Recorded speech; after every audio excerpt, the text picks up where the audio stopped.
Salut à tous, c'est HBKV2. On se retrouve aujourd'hui pour une deuxième vidéo loadout suite à la première qui a beaucoup plu et je vous en remercie pour ça, de me suivre, de liker, de disliker. Du moment que ça reste constructif, j'apprécie énormément.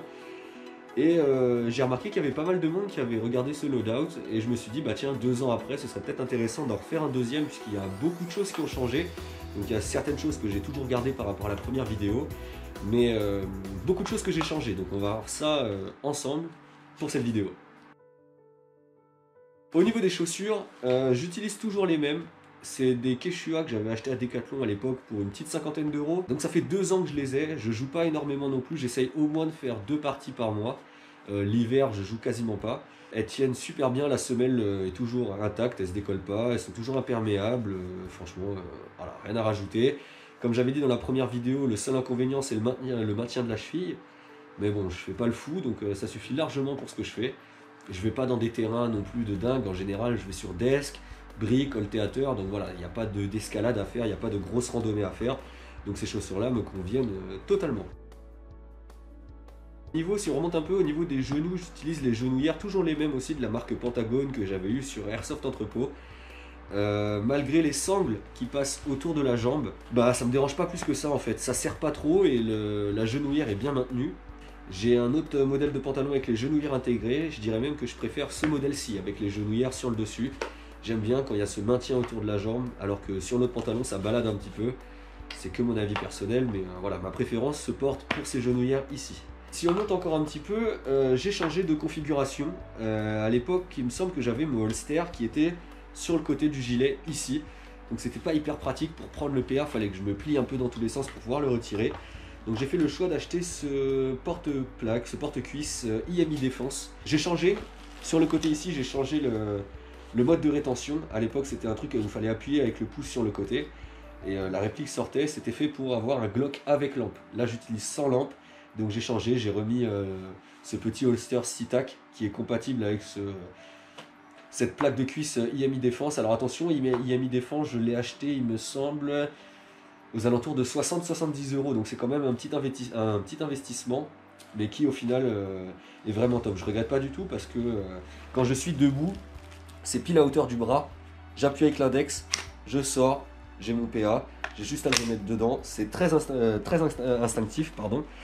Donc c'est beaucoup mieux que d'avoir son holster là sur le côté, c'est un peu gênant, ça bloque avec le coude, c'est pas top. Donc je préfère 1000 fois ici. J'ai acheté une petite plaque de cuisse sur Airsoft Entrepôt, il me semble pareil, aux alentours des 15 euros.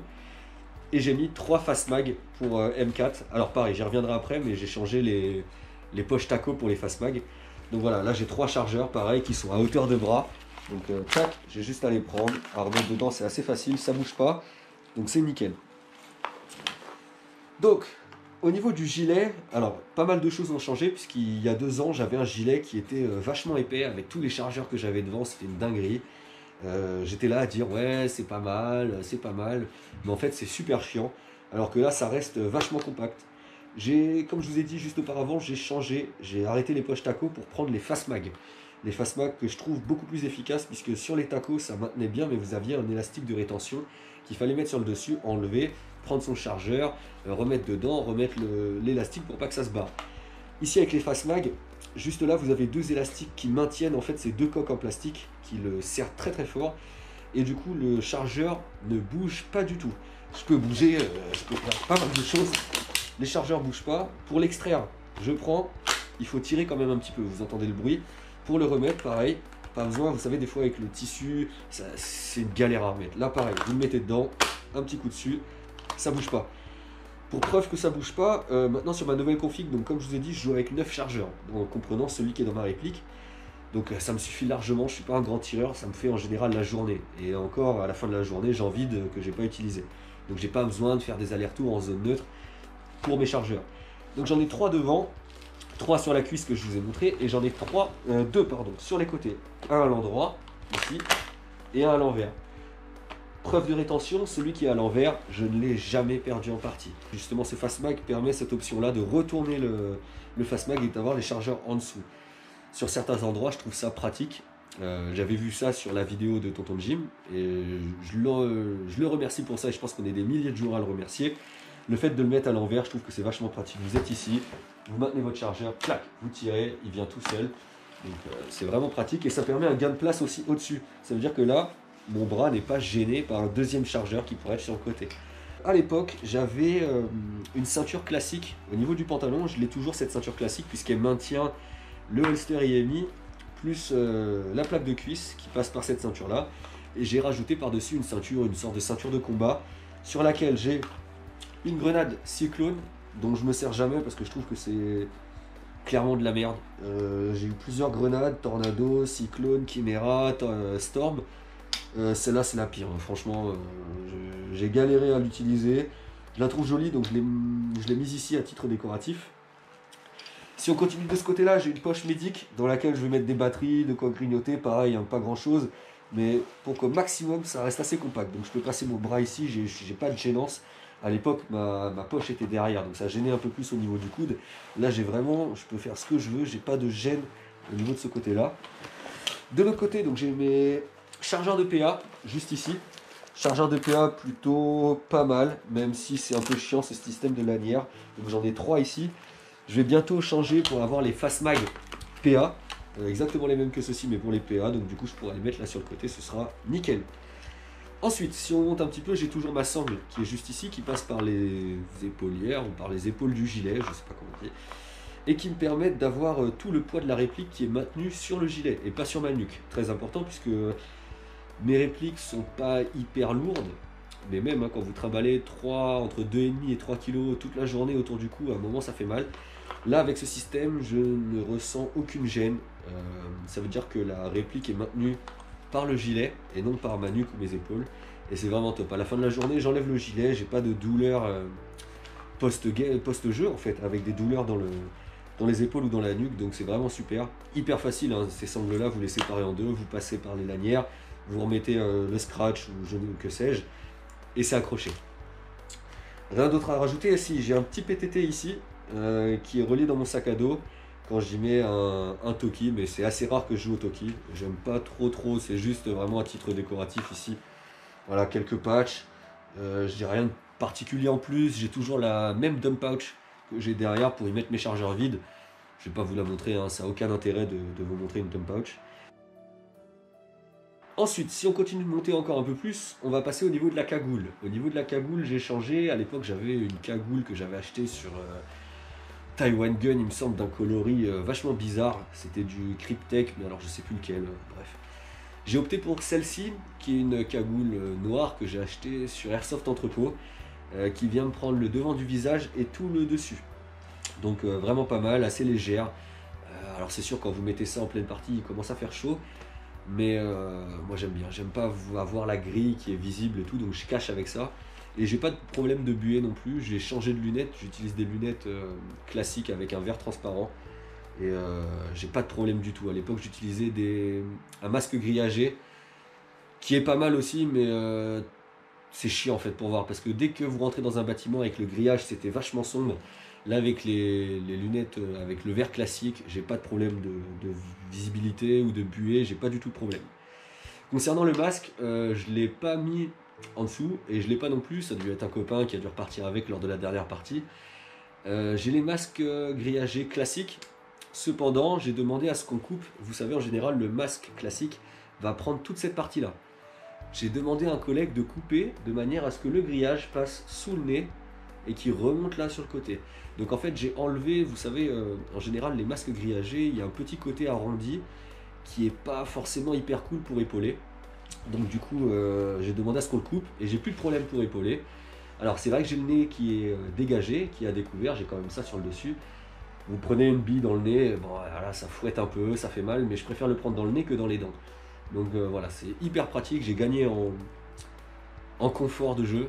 Et en efficacité aussi, en coupant juste sous le dessus du nez. Donc vous enlevez le petit tissu, vous coupez votre grille, vous remettez le tissu, terminé. C'est vachement rapide et c'est beaucoup mieux en partie, je trouve. Si on continue de monter, le casque j'ai toujours le même. J'ai changé 2-3 petites choses. À l'époque j'avais une lampe sur le côté que cette fois-ci j'ai mis sur le dessus, ici. Voilà, qui est clair vraiment à 2-3 mètres de moi, hein. C'est vraiment histoire de voir où je marche, mais je m'en sers quasiment jamais. J'ai toujours ma batterie bank à l'arrière. Et ce qu'il y a de nouveau, c'est ça. Sur le côté, j'ai investi dans les nouveaux casques Earmore, que je trouve vraiment pas mal. Alors j'ai pas pris le modèle avec le micro, parce que comme je vous ai dit, le Toki, je m'en sers pas tant que ça. Donc du coup, ceux-ci sont largement suffisants. Donc la particularité, c'est que ils vont amplifier les sons externes. Donc tous les petits sons, les pas, les feuilles, les branches qui craquent, tout ça, tous les petits détails, vous allez les entendre. Et tous les gros sons, au-delà d'un certain nombre de décibels, alors je me souviens plus le nombre exact, il va bloquer le son. Ça veut dire que vous allez quand même l'entendre, mais en réduit. Donc ça évite de vous péter les oreilles quand il y a un truc qui pète à côté de vous. C'est vraiment top. Je les avais achetés sur OPS Store, il me semble, aux alentours des 60-70 euros. Donc pareil, vous avez vu, je peux les fixer directement sur les rails latéraux du casque. J'ai pas une lanière qui passe tout le tour là comme ça de la tête, pas du tout. Ça se fixe ici, donc vous gagnez en confort. Et ça me suffit largement pour ce que j'ai à faire. C'est à ce côté-là du coup qui amplifie les sons extérieurs et aussi un petit côté décoratif. Je trouve ça un peu plus sympa d'avoir quelque chose ici que du vide en fait. La cagoule directe, c'est pas hyper joli. Donc j'ai investi là-dedans et je regrette pas du tout. Au niveau de la GoPro, j'ai changé. Maintenant j'utilise la GoPro Hero 7. Je pourrais pas vous la montrer maintenant puisque je filme avec. J'ai investi là-dedans parce que je la trouve vraiment super. Hein. Vous avez le stabilisateur intégré dedans, les images sont super belles. Donc j'ai fait ce choix là, je me suis fait plaisir. Elle est vraiment top, hein, vous verrez. Mais les derniers montages que j'ai fait, la dernière partie, c'était sur All Theater. J'ai utilisé cette GoPro là, les images sont super belles. Vous avez le stabilisateur qui permet de ne pas avoir la caméra qui bouge dans tous les sens quand vous courez ou autre chose. Le rendu est vraiment sympa et je pense que je l'utiliserai, ça paraît logique, mais pour autre chose que pour de l'airsoft. Franchement, vous faites vos petits voyages dehors avec cette GoPro là, c'est terrible. Donc je suis pas payé par GoPro pour en faire la pub, hein, mais elle est vraiment au top du top. Si vous avez l'occasion d'investir dedans, allez-y. C'est un peu cher, mais elle est vachement compacte et le rendu est terrible. Au niveau des gants, j'utilise maintenant des Mechanics. À l'époque, j'avais investi dans les copies Oakley que j'avais trouvées sur Taiwan Gun, qui se sont déchirées un petit peu partout suite à l'usure. Là, j'ai pris les Mechanics, les noirs, les classiques, avec le petit renfort en caoutchouc devant, qui vous permet de minimiser l'impact de billes quand vous en prenez une dans les doigts. Après, moi, je m'en prends des fois dans les doigts, vous le sentez quand même, un petit peu moins, mais ça douille. Hein. Tout ce qui est billes dans les doigts, de toute façon, ça picote. Donc ces gants-là sont vachement bien, ils sont pile à ma taille. Ils sont pas trop larges, ils marchent même avec le téléphone, donc super, franchement, pas besoin de changer. Pareil, hein, ça fait quoi, quasiment plus d'1 an que je les ai, et je vais les garder encore un bon moment, je pense, puisqu'ils sont quand même, ils sont usés, mais toujours en bon état. Franchement, si vous avez l'occasion, investissez dedans. Ensuite, au niveau des tenues, maintenant, je vais avoir, allez, je vais compter 4 tenues différentes. Donc comme vous pouvez le voir, ça y est, j'ai changé maintenant, ça fait un petit moment que je l'ai. Je suis toujours resté sur la même marque, Invader Gear. Donc là, vous avez le coloris multicam pour jouer du côté US.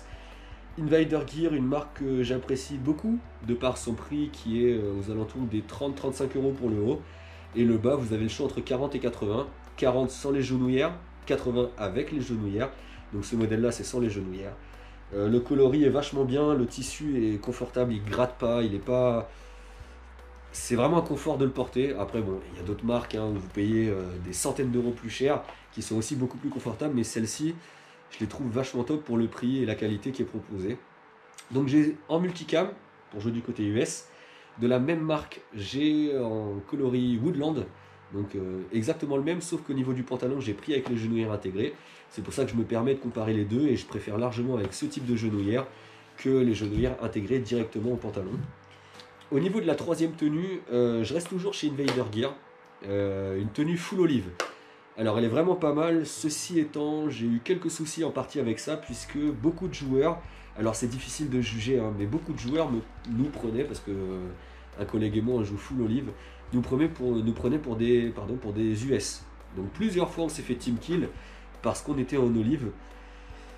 Je vous ai dit c'est difficile de juger, parce que pour moi je trouve que c'est un peu... Enfin voilà, hein, j'ai pas de gilet multicam, j'ai pas de poche multicam, donc quand je suis en full olive, je vois pas comment les gens peuvent confondre avec du camo quoi. Entre full olive et ça, ou du woodland, la différence elle est vite faite. Après voilà, je peux comprendre que ça puisse arriver, mais c'est vrai que ça nous arrive vachement souvent. Donc je sais pas, donc on se tâte pour arrêter de jouer avec ce camo là et en utiliser un autre. Mais c'est dommage parce que je trouve que olive c'est vraiment classe, ça passe partout. en bâtiment ou en forêt, ça passe bien. Donc voilà. Et la quatrième tenue, j'ai toujours mon haut multicam black que je mets avec un pantalon de coloris beige que vous avez vu sur la première vidéo. Et voilà, donc ça me permet de vraiment, au choix, quand je veux, de jouer soit chez les US, soit chez les cabos. Donc ça laisse une bonne opportunité. Pareil, hein, des fois je vais en partie, j'ai mes deux tenues pour rééquilibrer un petit peu les camps. Parce que des fois vous avez un déséquilibre au niveau des camos et des civils. Et ça permet de rééquilibrer assez facilement. Ensuite, on va passer à ce qu'il y a de plus intéressant et je pense que vous attendez ça depuis le début de la vidéo. On va passer sur les répliques, donc on va commencer par la réplique de points. C'est ma nouvelle réplique que j'ai eue il y a à peu près 3-4 mois. Avant j'étais chez Kajiwok et j'avais le Glock 23 qui marchait pas mal. À la fin j'ai eu quelques soucis et ça m'a vite saoulé, j'ai eu des problèmes de culasse, machin, j'ai essayé de le réparer, impossible. En fait dès que je tirais je dégazais tout le temps. Donc j'ai fait le choix de partir sur la même marque, Kajiwok toujours, mais le Glock 18. Glock 18 avec sparklet de CO2. J'ai arrêté le gaz parce que le gaz ça me saoule. Le CO2 c'est vraiment pas mal. Vous avez juste à enlever cette petite plaque ici, dévisser, mettre la cartouche et c'est terminé. Malgré le fait que ce soit CO2, je tape à 300 fps tout rond, quasiment 300, 305, donc ça suffit largement, je suis accepté partout en partie avec ça. Donc voilà, la spécificité c'est qu'il est un petit peu plus grand par rapport au Glock 23. J'ai la possibilité de tirer en semi ou en full auto. Après, sachant que je joue énormément sur Wild Trigger, le full auto est interdit. Après, pour tirer dans le jardin ou autre chose, je trouve ça vachement marrant parce que le kick avec du CO2 est vraiment pas mal. Donc des fois, je m'amuse, je vide un petit chargeur en full et c'est vraiment top. Je l'ai eu pour une centaine d'euros, 109 euros je crois, sur Power6 que j'ai reçu en livraison 24 heures. Nickel, hein, j'ai jamais eu de problème avec eux. La réplique est assez lourde, sans trop l'être. Culasse mobile, hein, forcément. Rien à rajouter, franchement, elle est top. Alors, j'utilise le PA un petit peu plus qu'il y a 2 ans. Il y a 2 ans, dans la vidéo, je vous avais dit que je m'en sers très rarement. Et même là, je me mets à faire des parties qu'avec le PA parce que je trouve que c'est vachement rigolo. C'est super compact par rapport aux grandes répliques ou autre chose.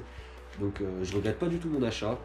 Et voilà, il reste assez compact, assez efficace. J'ai rien changé à l'intérieur. Le canon, le joint au pup, tout est d'origine et ça fonctionne très bien. Alors, voici ma première réplique. J'ai changé de chez Amoeba. Amoeba, j'ai eu plusieurs soucis avec, mes collègues aussi. J'avais un problème de puissance. En fait, j'avais beau changer le ressort, je tirais toujours aux alentours de 171 fps, ou maximum 200. Donc vous comprenez que ma bille, au bout de 10 mètres, paf, elle tombait. J'ai changé, je suis pas bricoleur, hein, je démonte pas les gearbox, donc je sais pas d'où venait le problème. Et donc du coup, j'ai décidé de changer de réplique et je suis passé sur Classic Army. Pourquoi je suis passé chez Classic Army? Puisqu'elle présente les mêmes caractéristiques que la Amoeba. À l'intérieur, je vais avoir un micro switch et un MOSFET qui me permet de base une bonne réactivité. Donc vous voyez ici, j'ai toujours ce système de gâchette électronique avec le petit clic qui m'assure déjà une bonne réactivité. Et j'ai changé le moteur de base qui était pas top pour y mettre le SHS iTorque qui vient aider la réplique et tout le système à avoir une meilleure réactivité. Donc j'ai changé le moteur et le joint à l'intérieur, le joint au pup. Il me semble que j'ai mis le guardeur transparent ou le Prometheus violet. Voilà, de toute façon les deux je sais qu'ils font un super taf. J'ai changé la crosse pour y mettre la CTR MacPool, il me semble que j'avais eu aussi sur Power6. Ici j'ai un micro T1, alors de toute façon j'utilise que des micros T1. Je suis passé par plusieurs points rouges. Pour moi le meilleur est celui-là, compact, facile à régler. Je suis passé par les EOTech, j'en ai eu un autre là que j'ai eu sur OPS Store il n'y a pas longtemps, que pareil je galère à le régler, c'est pas top du tout. Celui-ci facile à régler, vachement compact, micro T1 que j'ai eu sur Airsoft Entrepôt, il me semble aux alentours des 40-50 euros.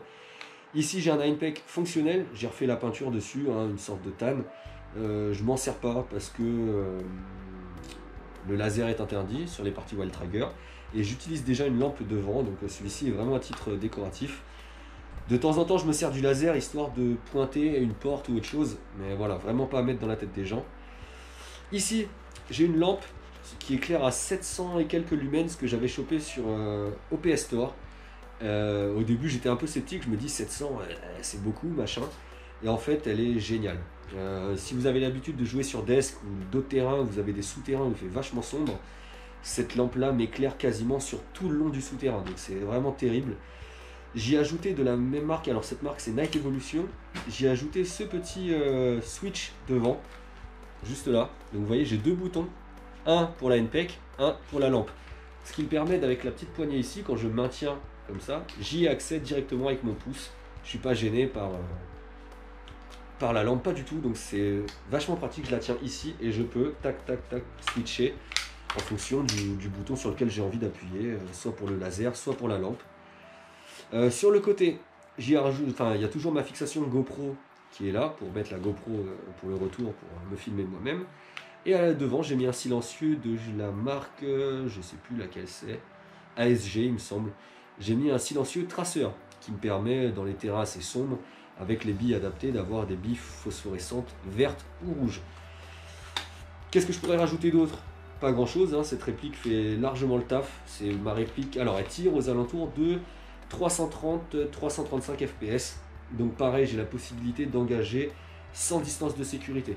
Je peux engager vraiment, quelqu'un squatte à 2 mètres en face de moi, je peux lui tirer dans les jambes ou dans le gilet, il n'y a pas de souci avec ça. Et voilà, je la trouve vraiment pas mal. Pour comparer aux Amoeba, je vais dire que je préfère limite celle-ci. Donc j'aime bien cette marque. Au niveau du garde-main, j'ai un garde-main en M-Lock. J'adore le M-Lock parce que tout ce qui est key mode, ça me saoule. M-Lock c'est beaucoup plus facile à me régler et à mettre. Ball catch qui n'est pas fonctionnel. Donc, comme les AEG classiques, vous avez ici le réglage pour le hop-up. Vous pouvez remonter la petite fenêtre juste là.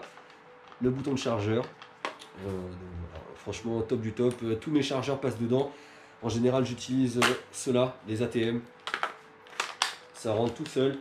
J'ai un petit peu de jeu, mais bon, je m'en fous, hein, c'est pas important. Du moment que la réplique est assez réactive, que j'ai pas de bug interne, le fait d'avoir un tout petit peu de jeu au niveau du chargeur, ça me dérange pas trop.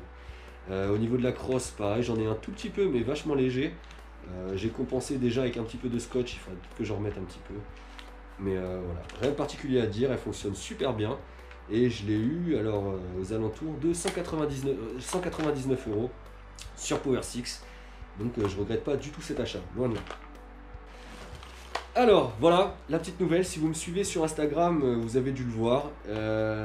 Ça y est, depuis le temps que je la voulais, j'ai enfin la Cris Vector. Alors je ne l'ai pas prise en noir parce qu'en noir je la trouvais un petit peu moche. J'ai préféré la prendre en biton.